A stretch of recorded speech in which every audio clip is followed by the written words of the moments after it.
Ever since she was a kid, the girl had always loved to fight. But after getting engaged to Prince Kevin, Lucy had to pretend to be gentle and ladylike, all for the sake of her father and the family's reputation. That is, until that day. She attended a banquet personally hosted by her fiancé, Kevin. But what she never expected was that, in front of all the nobles, Kevin announced his engagement to another woman, and publicly declared that he was breaking off his engagement with Lucy. In that moment, Lucy finally understood. The real purpose of this banquet, it was all meant to humiliate her. And what hurt even more, was that every noble in attendance already knew, and still smiled as they congratulated the so-called happy couple. At first, Lucy had planned to keep enduring it for her family's sake, but when Kevin said, "Being engaged to Lucy is the biggest stain on my perfect life," the anger she'd been suppressing finally exploded. Lucy reminded him that their engagement was arranged by the former king himself, not something he could just cancel with a few words. But Kevin had already prepared his excuse. He accused her of jealousy toward Annie, claiming Lucy had been bullying her at the academy. The truth was Lucy was meeting Annie for the first time that very day, and yet, not a single person stood up to defend her. That's when Lucy realized explaining herself was pointless. So before leaving, she asked Kevin to grant her one last request. Kevin was about to refuse, but Annie smiled and agreed first. No one expected what happened next. お願いで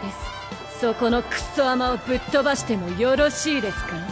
The very next second, Lucy's fist smashed right into Annie's face. At that moment, Lucy finally dropped every bit of her fake gentle act. Everyone froze in shock. Kevin roared, demanding to know what she thought she was doing. But Lucy only gave him a cold glance, a look so sharp it made everyone shudder. With a mocking smile, Lucy said, "Since you're already framing me for crimes I didn't commit, then giving her a real reason to complain doesn't seem so wrong, does it?" But she wasn't done yet. Her gaze swept across the room, landing on the royal relatives who had been enjoying the show. Her voice turned cold. "Not a single one of you is any better. Might as well beat all of you up while I'm at it." Panic spread instantly. The nobles shouted for the guards to arrest her, but they had no idea. Lucy's power was far beyond anything they could handle. She began chanting in Elven, and the next second every soldier who rushed in collapsed unconscious. The hall fell into stunned silence. As Lucy stepped forward, someone screamed, "Whoever can defeat her, I'll marry my daughter to him." That only enraged her further. They were still treating their daughters like bargaining chips? Lucy answered with another punch. Seeing her in that near berserk state, someone finally remembered her other name, the Mad Dog Eris. Within minutes, Lucy had turned the entire banquet hall into ruins. Everyone lay on the floor, beaten and terrified. At last, Lucy walked up to her ex-fiancé, Prince Kevin. She raised her fist, ready to strike, but just then, a man burst in to stop her. Unfortunately, it was already too late.